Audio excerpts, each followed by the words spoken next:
before we get into it, is anybody listening to us anymore? Well, welcome back, everybody, to the R&R CatCast Playoff Edition. All right, playoffs. It just feels good to say that. And I'm still on cloud nine. I still can't believe. I mean, I don't know. It's just, it feels good to be back in the playoffs and have a win. Like, that wasn't even something that happened a whole lot. Anyway, let's keep Not going. in our lifetime. No. But I'm still giddy. That's all I'm saying. Well, for those of you who are first-time listeners, you have the two Ryans here. I'm Ryan, and I'm this Ryan. is often referred to as Thorny. But we're just glad you're coming on and listening to our CatCast and just the episode that we have coming up. So thanks for joining us. Thanks for listening, guys. Appreciate it. Right on, Thorny. What are you drinking tonight? Well, since I was back in Missoula, I only get to go out to Montana about once a year these days. So when I do, I buy about $100 worth of Montana beer, and I just load up the trunk as much as I can shove in there and come back. And tonight, I was able to secure myself a Dragon's Breath. From Barron. Yep, from Barron. You've had that? Yeah. Yeah, it's good. It's really good. No, it's not. I don't like it. Of course you don't. It's not bitter. Yeah, I remember having it one time, and it was not my palate at all. It was just, it just tasted, well, I'm not going to say anything too bad about it, but it wasn't my cup of tea. I'll just put that. Oh, man, I missed it. It's good Hefeweizen. Dark Hefeweizen. Yeah, right on. I have the single hop pale ale from Bitterroot, nice. Which happens to be one of my favorite brewing companies out of Hamilton, Montana. It's just a really solid pale ale. So love it. You can find it over here in Spokane. And it's, even when I lived in Montana, it was typically in my fridge, and happy to see it over here on the shelves, and picked up a sixer of it this week and enjoying it tonight. Nice. Yeah, I got some Cold Smoke. Couldn't find a whole lot of other stuff at the one store I went to. I was hoping to find some Bozone Amber, but probably not in Missoula. Do you have a favorite all-time Montana beer? The Bozone Amber is definitely up there. Really? Yeah, I like that one quite a bit. And Cold Smoke, probably my one at number 2. There you go. I like Moose Drool, but it's kind of just overplayed, but it's good too. You know what? I was thinking Moose Drool might be mine. It's one of those, I put it in the same categories like Fat Tire. You saw Fat Tire and Moose Drool come onto the scene roughly at the same time, at least in my estimation. And so, Moose Drool gets overlooked quite often because it's so, ubiquitous in a sense. But man, it is such a good brown ale. And when you haven't had it for a while and you go back and have a cold bottle of Moose Drool, it is just so delicious. So I'm a big fan of Moose Drool. Me too. Fat Tire, that just triggered a memory back. I don't know how often you made it over to the Molly Brown. They had their daily $3.75 pitcher when I was in college, and those were the best days when it was Fat Tire. Just $3.75 for a pitcher of Fat Tire. Then you go and get like a thing of peanut shells, and you just crushing peanuts. They're all over the floor because everyone just throws them on the floor. Yeah. They stopped doing that. Even when I was in college, they clean, like, no more peanuts. Tired of cleaning up shells, I imagine. Do you remember smelling like the Molly for a good 2 days afterwards too? Yeah. Oh yeah. Yeah. The worst was the old, the Hofbrau? The Legion, I think, was real bad. Oh yeah. When it was downstairs, it was just like a sauna down there. Yeah. All right. Those were the days, huh? Yep. Yep, they were. Okay, well, let's get into this Incarnate Word recap and just get us started there. We had 25 first down. That has to be a season high, doesn't it? Ever since Matt Miller took over the reins on the offensive coordinating duties, we've hit that 20 mark pretty regularly. But I think 25 has been our top mark this season. Yeah, we were a while, we're averaging 15. I think we just keep pulling up the average. I don't have the numbers in front of me, but we end up with 25 first downs. Incarnate Word only had 13, but that was kind of their MO. They're not a big first down team because they're a big, quick strike, long scoring team. But it's good to see them only at 13 anyway. They only had 69 yards rushing. We ended up with 339, but they did have 313 yards passing, and they were moving the ball on us pretty well there for a little while. So that was an area of concern. We did have 174 passing. Troy Anderson's probably his best day, I would say, throwing the ball by a decent margin. Like, he just looked like a quarterback. We'll definitely get into that a little bit later. I mean, really the big key differences here were their 4 turnovers, the 3 fumble recoveries. I think they fumbled it 3 times, lost all 3. And then Conkle had the interception in kind of garbage time, I guess you could say, when they're trying to come back there in the end zone. Penalties were another big thing that was pretty surprising. There was a lot of penalties thrown in this game. They had 13 penalties. We had 9, 22 penalties combined. That's the highest number I can remember in quite a while. That's a lot of penalties. There was that one series where they called like 3 penalties, and they took like 10 minutes trying to figure out how to assess it. Yeah. You remember that one? Yeah. But Big Sky Refs would have put us like in the end zone somehow. So kudos to them for figuring out actually where we're supposed to be. And then the other one that jumped off the page was the time of possession. Again, that's one of the stats, kind of like Eastern Washington, that they don't excel at just because that's not the nature of their offense. But to see us have over 41 minutes, and they only had 18 was pretty good to see. Pretty dominating, really. Well, that's a good defense. Is when we can limit their offensive possessions and time on the field. That's always a good thing. Yeah, what did we run? This doesn't have the stats there, but I thought we ran like almost 30 more plays than they did. I thought I saw had that the same somewhere. Stats you did, so I don't know. I saw that somewhere. We had a lot more plays run than they did, which is crazy. Like, that's the highest amount of plays I think I've seen us run. Well, I believe it. We ran a ton of plays. We were stringing together drives. Some of them were aided by timely mistakes by them. A couple pass interferences, a personal foul here and there on some key like third downs that we weren't converting there. That kept us alive. And, I think in the third quarter that came to fruition a couple times. So, but yeah, we sustained some big drives. So here we go. 86 plays to their 54. Yeah, 32 more plays than them. Yeah. You're going to win most of your football games if you have 32 more plays than the team you're playing against. You would hope so. Well, you never know. They could run 10 plays and have 70 points. So you never know. That's pretty much what Eastern Washington did to us that one year. Yeah. But just a dominating performance overall. A little slow start again, but we did come out with that special teams play right off the bat. That was a pretty spectacular play. All I got was this smiley face emoji from you. Right when I got back into my house, I was going out to Jimmy John's. I got a sub sandwich, and I just see a smiley face. I'm like, well, we must have done something good. And then the next text I get from you go, our defense is getting waxed. And I'm like, what? Hey, what's going on here? Hey, watching the Bobcats is an emotional roller coaster, all right? It is. Yeah, it was a blocked punt by Nolan Askelson. And he hit the ball straight up in the air, and he spun around about 3 times trying to find it. It was pretty. I know, it was so funny looking. So you ended up seeing the replay? Oh yeah, I've watched the game twice. He's like, where'd to go? Nobody had any idea where the ball was except for McCutcheon. And he just times it and just catches it on the run and just waltzes. Perfectly. So we get the defensive or special teams touchdown there, blocked kick, and then the safety. So it was 9-0, or was it 9-7 for the safety? It was 9-7 because they came back right away and scored, tied it up on that next drive. So we started the game with 3 and out, kicked it to them, had probably the best defensive sequence we probably could have asked for in that first sequence, ending in that special teams touchdown.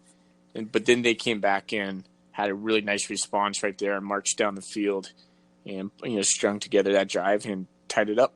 That's right. That's why I complained about the defense right after the fun special teams play. Yep. Yeah, well, it's interesting because we were without a lot of starters in that game, and I know Incarnate Word was as well, like their stud quarterback. I think their running back ended up going out too. Like he's like a candidate for like Southland Player of the Year or whatever, but he went out too. So Dickens? Yes, he like limped off at some point. I think he came back in for a little bit, but I don't think he had many touches. So let me ask you something. We were without those players, a lot of starting players, and even some of the starting players that got, quote unquote starts played very few snaps. Let me ask you this: Do you think we were holding them back a little bit, or do you think it was just like they simply couldn't go? I've wondered that. I honestly think that there's a little bit of strategy involved in that. Like, it's not so dire that you need to play these guys that probably could go, but if they go and give it everything they got, then we have nothing left against North Dakota State. So that's true. I think that it was probably a wait and see type thing. Like maybe Yates would have come in if they were just eating us up in the run game in particular, and we needed Yates' presence back there again. But James Williams performed well. I think he's going to be a great player for us. Yeah. So he played well. Man, our secondary was just missing all of the dudes that we have. So it was like Filer and Damian Washington got the start, and Ty Okada, who hadn't even played. He's like, I'm playing cornerback now. Just puts his helmet on, runs off the field like the water boy, basically. But he plays like the entire game because there's nobody behind him, I imagine, except for maybe the Gibson twins, who are redshirting and probably aren't even ready to play yet. But they all played pretty well. Well, they got some time on. One of the Gibson twins got a tackle on an open field tackle on special teams. Really? Yeah, I think it was Tyrese. Was it this game? Yeah. Huh. Nice. I know. Yeah, I was pretty pleased with Okada. We got beat on the seam route twice, and I think those were both the times when they went for big plays, both resulting in fumbles. And so I can't be too mad, but they got some huge chunk plays on the seam, and I don't know if that's Ty's fault or Conkle's fault. So no, it's hard to say. Is that the linebacker responsibility supposed to be hovering around the middle? But they definitely beat us on that, and the Grizz kind of beat us a little bit on that too. So it's kind of is that kind of soft spot in our zone coverage. Clearly, we need to adjust that because North Dakota State will pick us apart with that kind of stuff. So I don't know where the breakdown lied, but yeah, they definitely had some big gains on that. And we were, at this point, we're not really fortunate anymore to get turnovers, but they were fortuitous for sure that we, especially that one that went down to the 5-yard line, that that Conkle just came up and just popped it right out of there, just punched it. Man, that is one thing I have noticed from this team. They go after the ball with such ferocity. And I was like, why haven't we been doing this? Why haven't we been doing this, for years? And maybe we have been trying to do this, but it seems like there's a bigger emphasis on it right now. And they're just coming. It's just producing on a regular basis. So it's really fun to see. It seems like it was after right around, was it the Idaho game, that we just hadn't had hardly any turnovers. We hadn't even forced a fumble 5 or 6 games in the season. Mm-hmm. And all of a sudden now we've forced 8 fumbles or something ridiculous in the last 5 games. So it's there had to have been an emphasis on there. Don't worry about making the tackle as much, just try and pop the ball. I don't know, but we've been just stripping the ball left and right, making hits, getting helmets right into the helmets on the ball, popping the ball out. It's been really good play. Yeah. Not only that, we have a lot of guys swarming to the ball, and so when it has come out, we often are right there to pick it up. Yeah, and I think almost every single fumble that's been forced, we've gotten on. Mm-hmm. It's rare that we force a fumble and we don't get it back. Mm-hmm. So yeah, I've been really impressed with their defense's ability to take the ball away. I'm still a little concerned that that's their only way to stop somebody. Sometimes it just seems like we're getting beat up and down the field, but then we force a turnover and just stop the bleeding. It's if we don't get those turnovers, we're going to get blown out of the game. Yeah, I don't know if I really agree with that. But that's part of the game plan. I mean, that's how Eastern has thrived for years. They're a little different this year, but that's, they give up tons of yard on defense, but they always led the league in turnovers forced. So it's opportunistic was kind of the style that they played, and I feel like that we're kind of moving towards that ourselves, getting up some big plays, but getting a lot of takeaways in the process.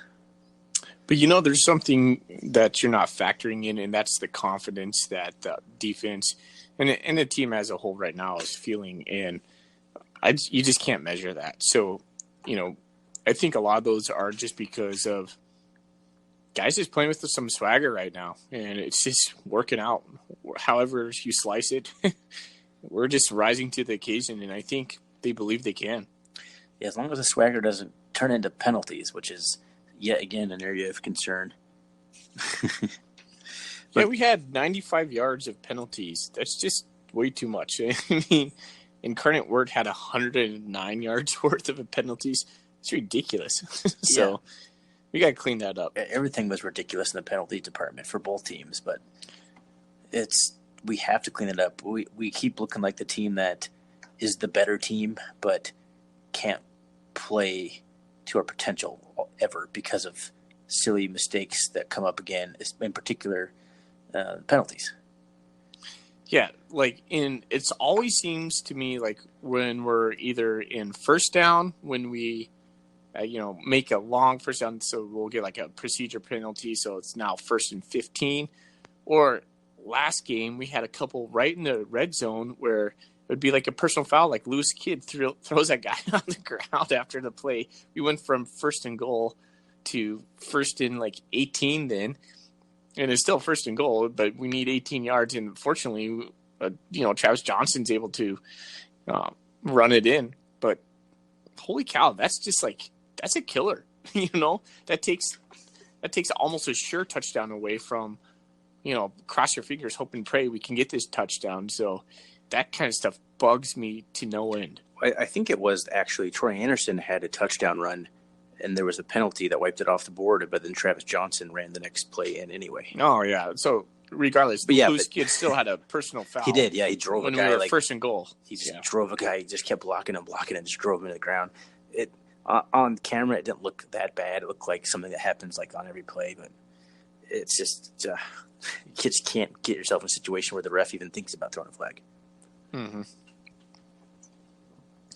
So I kind of wanted to talk about our offense and what it is going to take in order for us to get going against NDSU. So here's my thought. We don't really get going until Troy can prove he can pass the ball. Until he can prove he can pass the ball inside the game, they stack the box, and we really struggle to run the ball because they know what we're going to do. And I've talked about this all season long on this CatCast. Even when Troy Anderson came back after Rovig, I was like, stack the box. It's easy defense, and that's exactly what they do. I mean, if I can tell it's coming, defensive coordinators easily can tell it's coming. So Troy has to prove that he can pass the ball, and not just bubble screens, but we got to move the ball downfield. And so, I predicted this last week, and it came true. I said, I feel like they're going to come out conservative. We're going to try to test the running game until we have to pass. And this week, I feel like that we need to be just the opposite. We need to come out passing more balanced, and then, make them honor the passing so we can open up those run lanes. Well, we ended up wearing Incarnate Word down.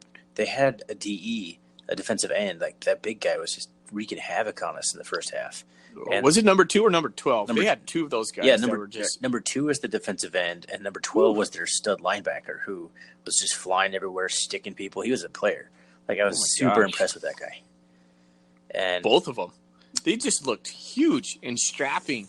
I mean, their arms were just so big. They were so tall and so fast. I was like, oh, my gosh. Well, that's how all those Southland teams are, the good ones. That's South or Sam Houston State was. They had these DNs that were 6'4", 260 or 250. They weren't real big necessarily, maybe even 240, but they're just ripped because there's no body fat on those guys. They're just lean athletes, and not necessarily that doesn't necessarily make them the best football players, but they're definitely present problems against some tackles. So they presented some problems, but we were able to eventually wear him down, figure him out, wear them down. But what I'm trying to get to is we're not going to wear North Dakota State down like that, because they're just going to roll defensive tackle after defensive tackle because they go 3 deep at every position. All 3 guys could probably start on any Big Sky team. It's just that I don't think that strategy is going to work. But that only came after when we could prove we could pass the ball. I mean, if you look at the first half of the defense, or first half versus the second half of the game, and in the second half, we really started passing the ball. And we hit some really nice plays. It started at the very end of the first half when we hit Travis Johnson on that long route that set up the touchdown right before half, which was critical, in my opinion. But you had to complete those because they were really stacking the box, and we weren't getting anywhere on that. No. Those 2 to 3 yard runs became 4 to 6 yard runs in the second half after we softened them up. And like they say that term, we were leaning on them. Yeah, I get that. But they still, if we couldn't prove that we could pass the ball, I don't think they were going to have, total success against the run all game. So those 2 to 3 yard runs would remain those 2 to 3 yard runs. Yep, definitely. And I also think they got just tired of trying to tackle Isaiah Nfonse. That just is not like a fun assignment, and he just eventually started wearing them down. Like, he wasn't really moving the pile all that much in the beginning, but even the piles that were on him, there were still 3 guys on him, those started moving more and more. They went from 2 yard gains to 6 yard games because they were just getting tired. I mean, he carried the ball 30 times for the stats here say 174. I've heard Coulter say that somebody got credit for a run on accident or something. That's 147. I don't know. But either way, he ran for 140 plus yards. He just eventually just wore them down. Well, I think it was they gave that that Burgess carry credited to Anderson from what. Yeah, because I'm looking at it. Tyrell Burgess only has 5 yards on the stat sheet. Can we talk about Burgess for a quick second? That was that was a nice little run. When he got in, his change of speed from what we've been seeing all year is like, it popped. It did. Like, wow. Holy cow, where's that coming from? No, he's a different athlete that we haven't had. Like, I love Logan Jones, but even him is like, Burgess is just another guy. Like, he's just a different level in terms of his. Hurt all year? He has. Right? Yeah, he's been injured. So it's not like we haven't wanted to use him. It just seems like he's been kind of injured on and off his whole career so far. I think he's only like a sophomore, right? But he's just hasn't got to play very much because he's been injured, and he's still been picking up the offense. And there's just been lots of guys in front of him, but he's going to be a guy that is going to be important for the type of offense we have because we need a speed guy for the edge. Yeah, we needed somebody to go around the edge, and Logan Jones isn't going to be playing anymore. Tangent. What do you think of that? I think it's a good call to have him redshirt. Oh yeah, I do too. It's a tough call, but you also have to realize that the odds of us getting the national championship this year are minuscule. Thorny, I don't want you to speak of that right now, and I just don't feel like that's a good thing to say. So hey, I'm just going to call saying, you out on that. If I was a coach and I'm looking at that, I want Logan Jones for next year because I think next year is going to be an even more impressive year, and we're going to need him next year. Okay, I do believe that too. And, I feel for Tyrell Burgess a little bit. The guy coming over from Florida, trying to make his way, hasn't got that many touches in his 2 years over here. That kid's just got to keep grinding and, keep his head in there because eventually it will pay off for him. It will. And I think some of those kind of kids who, don't come in as like high recruits and don't get the touches early or, fall to injury and just have a tough go of it, especially those kids that come from those warm climates and then come up to Montana State and Bozeman and, things are not panning out the way they probably had in their head. It's probably easy to get down. And so if any of those guys are listening, just keep in there because there's a lot of respect from us fans for you, and it'll turn around. So Yep, keep at it. Just keep grinding, keep believing in the process. Choate will find a place for you if you prove that you want it. I mean, that's that really what it comes down to. Choate just wants guys who are winners and who want to be out there and who want to play for the team and who buy in. So it's not necessarily going to be the best athlete on the team. It's going to be the guy who fits it the best. Yeah. So it's about the attitude. And Burgess clearly has the physical tools. So, just keep grinding, man. For sure. And if nothing else, you're going to come out of Montana State University with a degree from the best university in Montana. That's right. The biggest. Flagship. The best. It's a win-win situation regardless, man. So keep at it. Yeah, it was nice to see him. Shane Perry got a carry. He looked pretty quick on his little one carry he had too. I mean, those are the guys that we're going to have to try and, since Patterson's out, we got to find someone who can do what Logan Jones was doing. Mm-hmm. And it's going to be between like Burgess, Tucker. They kind of tried to use him a little bit in that same way, and Perry. It's too bad we don't have Willie Patterson because he's another guy who could do that kind of stuff too. And Coy Steele got a catch, right? Yeah, he had a catch, so maybe he's someone they could use kind of that boat too because he looked pretty fast. Now his catch. Was that like a little toss from Travis Johnson? Because Travis Johnson got recorded a passing stat. I think that's like one of those fly sweep things where you just pitch it forward and that gets recorded as a pass stat. It was. I'm looking at the stats here. Johnson, 1 completion, 10 yards. Coy Steele, 1 reception, 10 yards. Boom. There you go. I figured it out. Detective. So... yeah, we had a whole bunch of guys get some touches. I don't know. It feels really good to be able to win this kind of football game, and lots of guys are seeing time. Because that's another element to building a program that we haven't had. We aren't able to get the blowout wins where we bring in all the backups. That's just really not the kind of offense we play or the kind of team that we are. So how do you get those guys lots of reps? You just rotate them in lots during the game. In this particular chance, the guys ahead of them were injured, and they got to play it the whole game and came out and looked really good, and that's only going to pay big dividends even against North Dakota State, and especially into next year. You know what we're doing too, Thorny, is we're building a culture that's now expecting wins, expecting success, and now maybe even expecting playoffs. Yeah. And I just think that's so invaluable. I came away on Sunday and I was just thinking, man, we just won a playoff game in convincing fashion with a lot of backups. And that's, wow. Like, I mean, in the playoff wins I've seen, except for the one where we played Furman and just waxed them back in 2006, I believe, it's been tough sledding in every single one of those games. If not, we got blown out. Mm-hmm. Thanks, Sam Houston State, right? But, it was really cool to see the win in the fashion that we got it.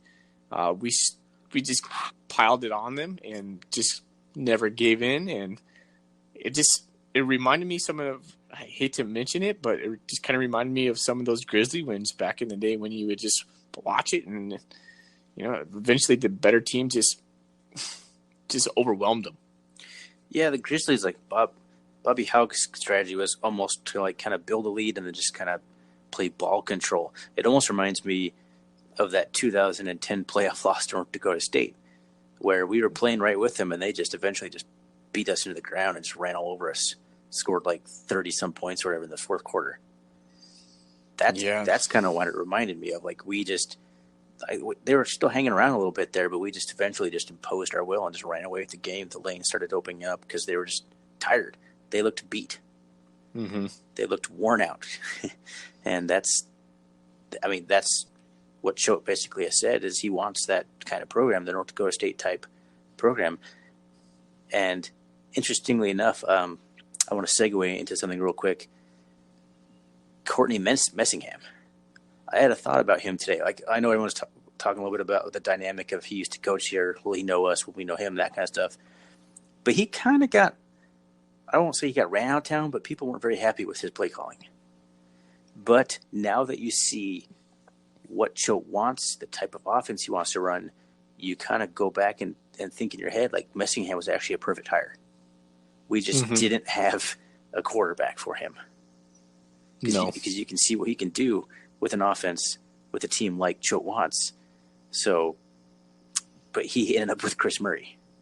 And I love Chris Murray to death, but he is not that quarterback. No. He's not the guy who's going to stand back there and be an efficient game manager type guy like all those North Dakota State quarterbacks are, Brock Jensen and Carson Wentz and all those guys. So he couldn't really adjust to fit Murray, and that's why he ultimately left, because he saw an opportunity. But it's interesting because, it's like no one was real happy with him at the time, but you think back, like, he could have done really well with a guy like maybe Tucker Rovig or Casey Bauman. I get the feeling that those two guys still might not be our quarterback next year.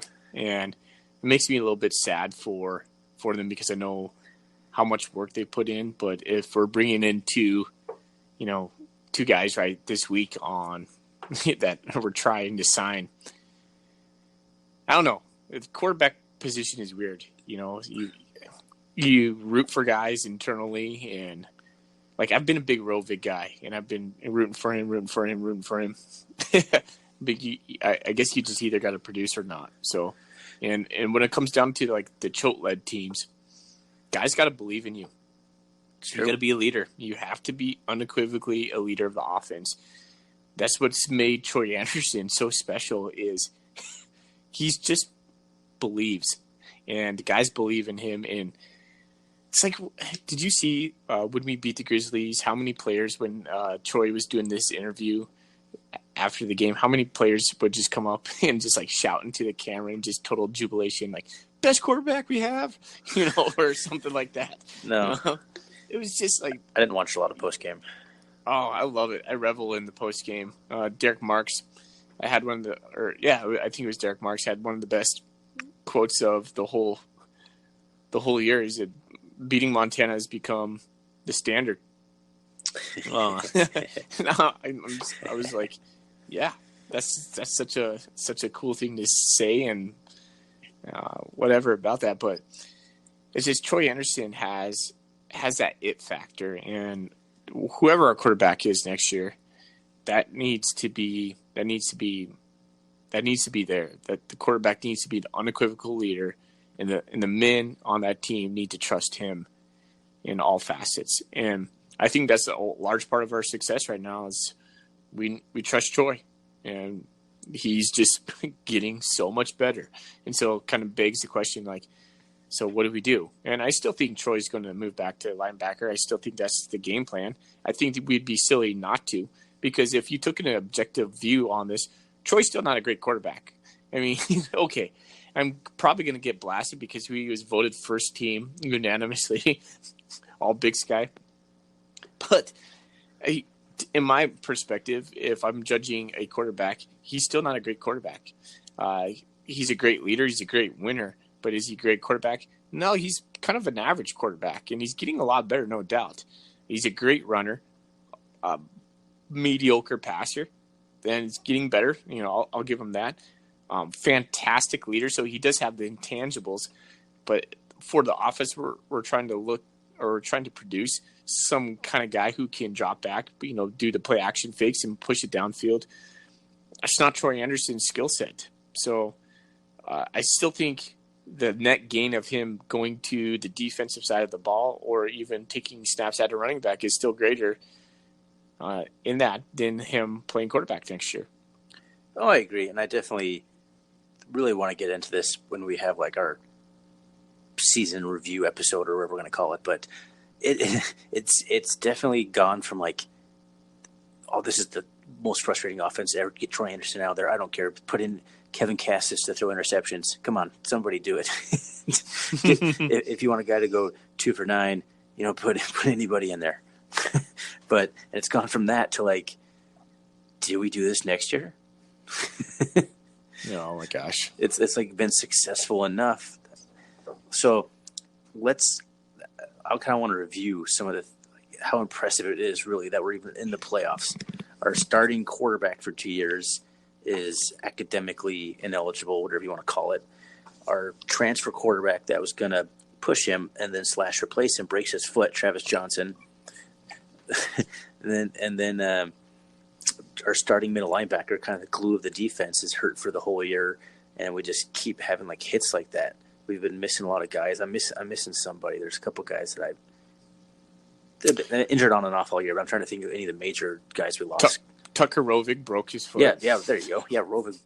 Right as he's starting to come on, he breaks his foot in practice of all places. So just for those kinds of things to happen, and for us to still be winning in November, playing our best football in November, and making the playoffs you have to give a lot of credit to Choate and the coaching staff. You have to give a lot of credit to Miller, circling back to Choate for making the decision to elevate Miller. It's been pretty impressive for what kind of just patchwork offense we've had to actually cultivate an identity, because that's what we had been lacking all season. It's just kind of, what are we doing? Is Troy just in here just until Rovig is ready? Like, what the hell are we trying to do? Until all of a sudden, like, this is who we are. It may not win all the football games, but damn it, we're going to do it, and that's who we are, and I love that. And it is winning, though. We've only lost one game with Miller, right? Like Idaho State. With all what you just said, we are an 8-4 ball club as we stand today. Yeah, in the second round of the playoffs, or the first round, whatever you want to call it, playing a game. We won a playoff game, and that's pretty impressive. I don't care who it's against. I don't care that they're missing guys, because we're missing guys too. Like, yeah, they lost their starting quarterback. We're playing a linebacker. All right, so deal with it. I don't want to hear any quarterback excuses from anybody. Jeff Choate deserves so much credit. So many times when we sit here and question his calls, and he just sticks to his guns, it pans out, man. I mean, we're one play away from not being here. I mean, that's one play away in the Cat Grizz game, and we're singing a different tenor. But man, Jeff Choate, that guy's vision, his ability to galvanize a team is so impressive to me. The way the team is talking right now, when you watch the pressers, okay, and that's the thing I just revel in. When you watch the pressers, when you watch Travis Johnson, did you watch Travis Johnson's presser? I didn't have a chance to do anything. It was just like a long holiday weekend and a busy day at work, so I didn't. Okay, so go back and watch the post-game interviews. It is so cool to see how much the guys just love the team and how much they're just believing right now. It's intoxicating to me. It's something I haven't seen in a long time. And it's something that my soul for the Bobcats has been yearning for so long. And then when I watched Choate today in his Monday interviews, man, I'm just sitting there. I'm like, man, this guy, we are so lucky to have Jeff Choate as our head coach, because the man just gets it. He gets where he wants to go. He has an articulated vision for the program. He has a plan to do that. The man is pressing for financial backing anytime he can to get the facilities and the advantages that our brothers across the hill have. And, it's just, he's a man for the job right now, and I think for the foreseeable future. I hope we can keep on to him. I think we can. I think he's invested in Montana State. I hope he's that long-term coach that just stays here and produces. He had such a good quote today. He said, when you combine exceptional personnel with tremendous commitment and great coaching, you win championships. He knows it. And he was talking about NDSU at that point. He was. But, when he said that quote, his whole demeanor changed. And it was, he's putting his hand down and he goes, this is what we have to do. And he's building it. He is building exceptional personnel. He is having a tremendous commitment and, surrounding himself with the great coaches. And everybody right now is just buying in. There's no greater time to be a Bobcat, in my opinion, than right now. No, I haven't had this optimistic of a view. Like, it's easy to forget really how good and how exciting we were back in those Daenerys McGee days, but they always, the great regular seasons that were just, all right, you just knew you were going to beat pretty much everyone in the regular season. And then you get to the playoffs, and like you said, we squeaked out a couple wins, and then it got thumped. Mm-hmm. So here we are squeaking in the playoffs and then winning a playoff game convincingly. So it's like, it's a good time to be a Bobcat, and I'm excited for him to really just keep getting more of the personnel he wants in there to really start to win and win handily, like just dominate. I feel like we can get there. Yeah. Like a team built for championship, not the kind of finesse team that Ash had or the spread team, because Ash kind of let all of his staff kind of dictate the style for him. Like, he didn't really seem to have an offensive identity himself necessarily. He just brought in guys and he let them kind of take over, and we kind of change all the time, and I think it kind of created some continuity issues. But Choate, if he's going to bring in a guy, he's going to bring in guys that are similar and just keep executing his vision. And Absolutely. There's a difference. And that's the vision of Montana State: strength, toughness, accountability. That's who we are. And it's something that the kids are buying into. Travis Johnson said in his post-game, he goes, "I haven't had this much fun in a minute." And I just sat there and laughed. I mean, that guy's just having so much fun playing football right now. And what a cool story. I'm so happy for him, Yeah, me too. Just so happy for guys like that. And it was, regardless of what happens this weekend, just the trajectory that we are going as a program, the arc of Montana State football and the arc of Montana State in general is just, it's a good time to be a Bobcat. And I would like to toot my own horn here. I think I've been on the Johnson bandwagon for a few weeks here. I'm glad everyone else seems to be coming all around to it.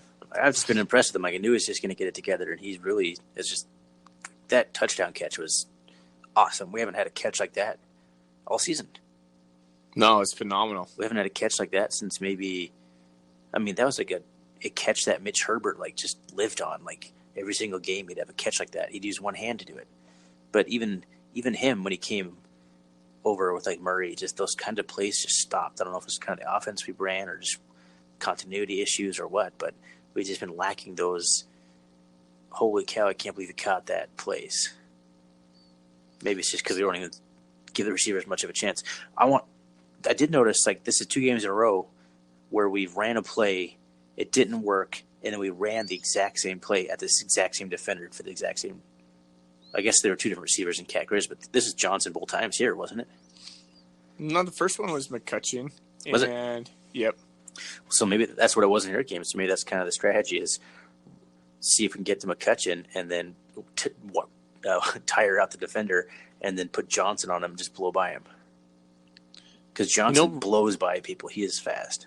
Gosh, yeah. He's so fluid, too. He's just, sneaky fast. Like, when you watch him, he doesn't have that quick step. Well, he kind of does have that quick step, that twitch that Choate calls, but he's just so sneaky fast to me. Well, I think it's more of a product. He's just a big kid. Yeah, and he's also bigger than you think he is, too. Everything about him is just deceptive. He's 6'2", 180 or 190. No, he's 6'2", 210 or something. He's a big kid. 205. Yeah, he's not small, and he's fast. He runs by people. He's fluid. He just makes it look easy. He doesn't even look like he's trying out there, and he's just running by people. So I can't get it out of my head because you said that was one of our best catches. It kind of rivals to me. Rovig dropped a dime to Cassis in the back of the end zone right in front of the goal post. Do you remember that one? Which game? Wagner. Had to be Wagner, yeah. Yeah. No, dropped it in. Cassis touches his toes or one of them and scores. It was that game where Cassis just had so much fun. He was just getting balls all over. Well, he's going to be an important piece. So we're talking about all this culture and stuff like that. Well, we're basically playing what the team are aspiring to be. What the hell? How do we beat them?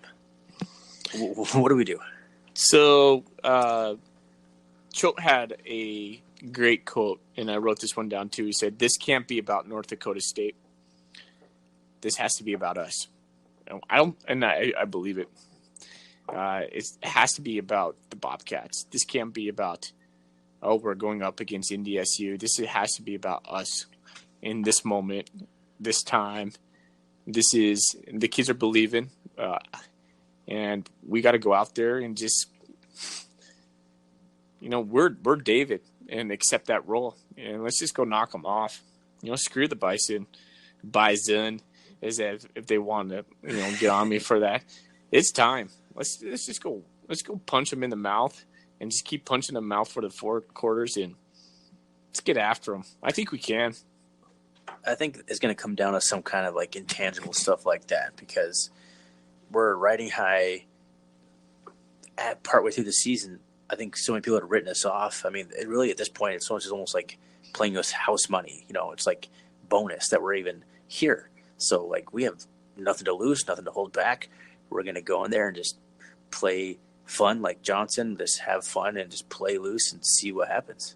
And we're going to play the style of football that we've been playing. And I mean, they play the games for a reason, obviously, but it's going to be a tall task. But I think those are the kinds of things that give us the chance. Well, I think you said something important. If playing with the sense of fun, if we go in there nervous, if we go in there thinking, oh my gosh, this is NDSU, we're not going to do well. If we go in there just going, it's, as our friend Driscoll Cat would say, it's all gravy from here, guys. Yep. With that, essentially that kind of mentality, I mean, we could surprise some people. I mean, we've been talking so long about making a statement win, and this is something I don't want to talk necessarily about today. Maybe on the season ender, whenever that happens, because I have deep thoughts on this, and I could spend probably 20 minutes just talking about this just by myself.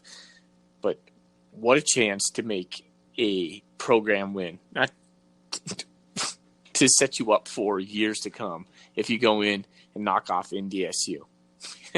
I mean, it would be absolutely paramount to anything I've seen as a Bobcat.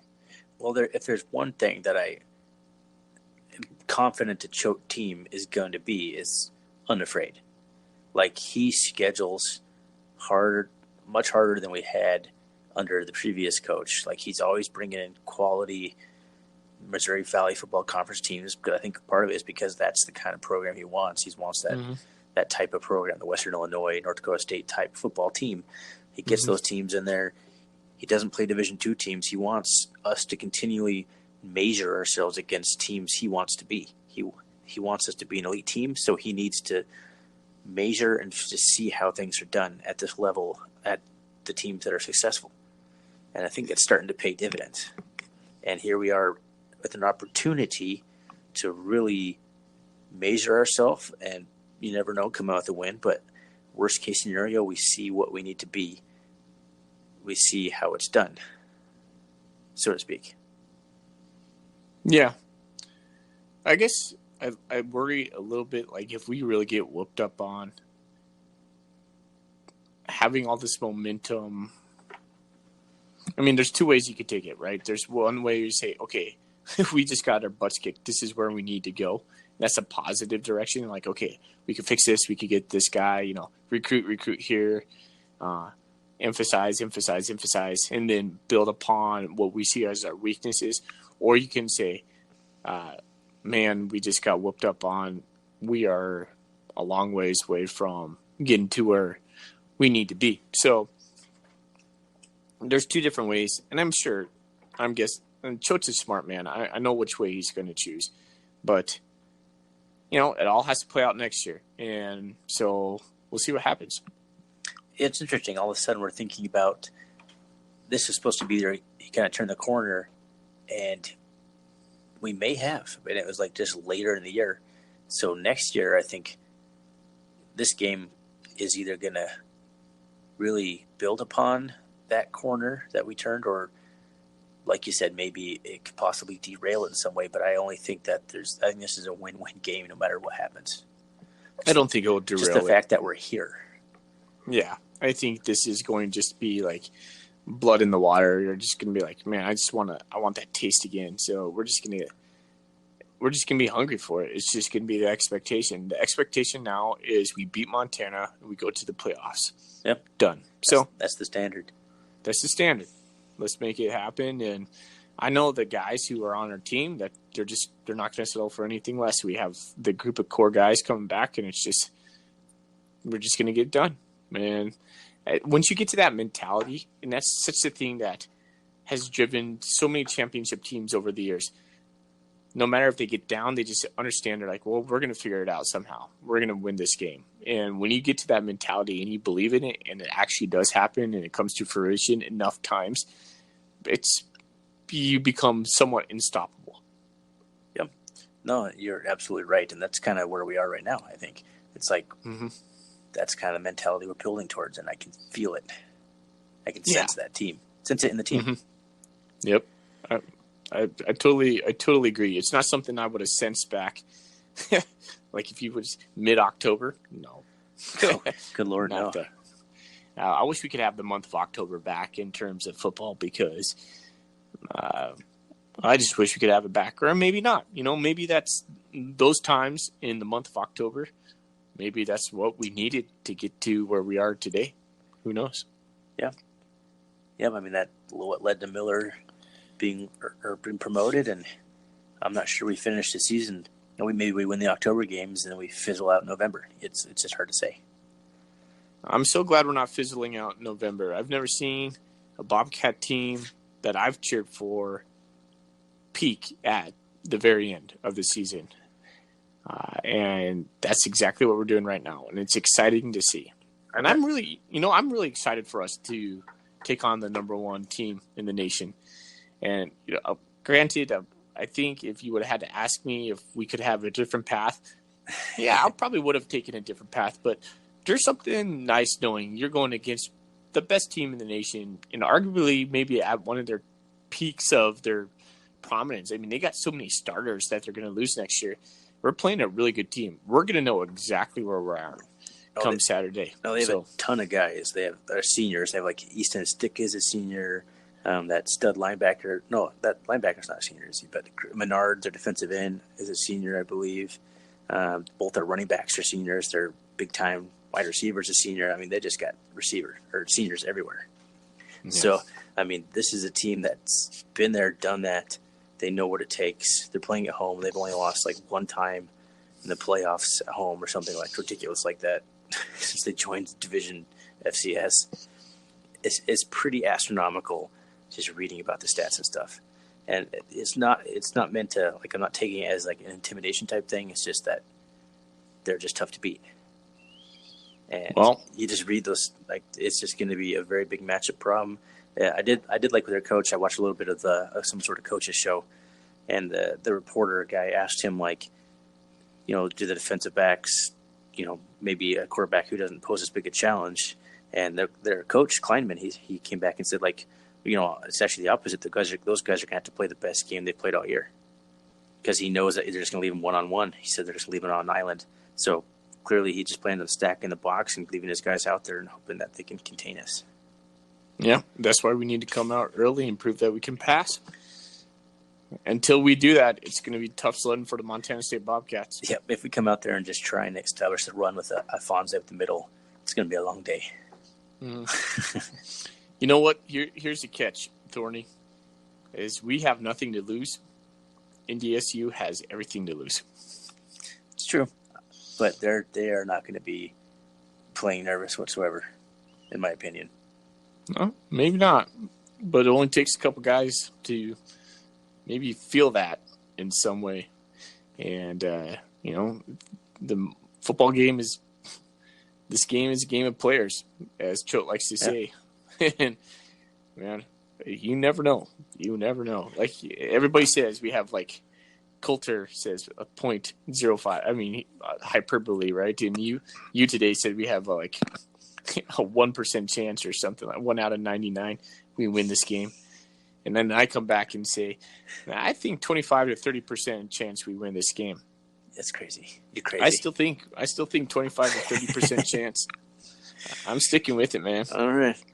I just think we are going to come in. No doubt NDSU is more well-rounded than us. They have the tradition on all phases. I'm not even going to go through that whole thing. I just think every single facet. Yeah, I just literally. think yeah, literally. But I don't know if they want it more. I don't know if they want it more than we do. So, well, that's definitely going to be a key factor. I mean, that's why you play the game. You know, App State never beats Michigan if they don't play the game. So, right, you never know. So let's end tonight with some bold predictions. Bold prediction? Did you write one down? No, I'm going to say that. Neither did I. Anderson goes for 175 passing yards. Oh my gosh, Thorny, do you have to go over this every week? Yeah, you do. Man, you always pick Anderson to go with like these passing yards, and then it never pans out. I'll change for you then. No, I don't want you to. I would love for Troy to go for 175 passing yards. Okay. We hold NDSU under 28. Cool. I like that. It's bold. Bold. Like this Dragon's Breath Dark Hefeweizen. Man, are you done with your beer? Yes, I've been done. I've been done for like 20 minutes. I know. I wish I had exactly. I was like, man, need another, but I can't go downstairs right now. It's just not gonna be good. All right. My bold prediction would be we forced. I still think we're going to be on a turnover bandwagon. We're going to do 2 turnovers. We're going to get 2 turnovers. Is that really bold at this point? Or is it bold because it's North Dakota State, who doesn't turn the ball over at all? Yeah. Okay. Totally. I'll if anyone listening here doesn't know, it looks like I think North Dakota State's only turned the ball over 8 times all year. So 2 turnovers over in a game would be pretty bold. Not only that, I think it's a game in the fourth quarter. Yeah. Yeah, I mean, we're a team that is built for that. It just depends on how bad we get down in the beginning, if at all. But if we're around in the fourth quarter, that's where things could get interesting. Okay. Because both teams have guys that are used to finishing in the fourth quarter at this point. What's your key to the game? Oh, man, it's hard to pick out one thing that can win. The key, I mean, what we've been really riding on, I'm going to have to go with turnovers. That seems to be the catalyst for both the offense and the defense. It gets us short field. It gives us momentum. It's really what we've been thriving on right now. So winning the turnover battle. I'm going to stick with establishing the pass early. Yep. That's also very key. But even if Troy Anderson throws for 250 yards, if we don't get any turnovers, I still think we lose. So who knows though? I'm not going to say it, man. I think we're going to win. Let's go Cats. All right. Yep. I'm gonna say we're gonna win just because it's the Bobcat podcast. Damn it. Oh boy. Going all in. Yep. All right, buddy. All right. Well, it's exciting, man. Playoff football's back. Bozeman back to the Bobcats, and man, it feels good, doesn't it? I can't describe the feeling. I really can't. It's like that, ever-present thought in the back of your mind. You're just always excited about it throughout the day. So, good job, Cats, on just doing what you're doing. Thank you, Jeff Choate. If you probably will never listen to this, but man, I'm so impressed by you. And go Cats. Go Cats. All right, see you.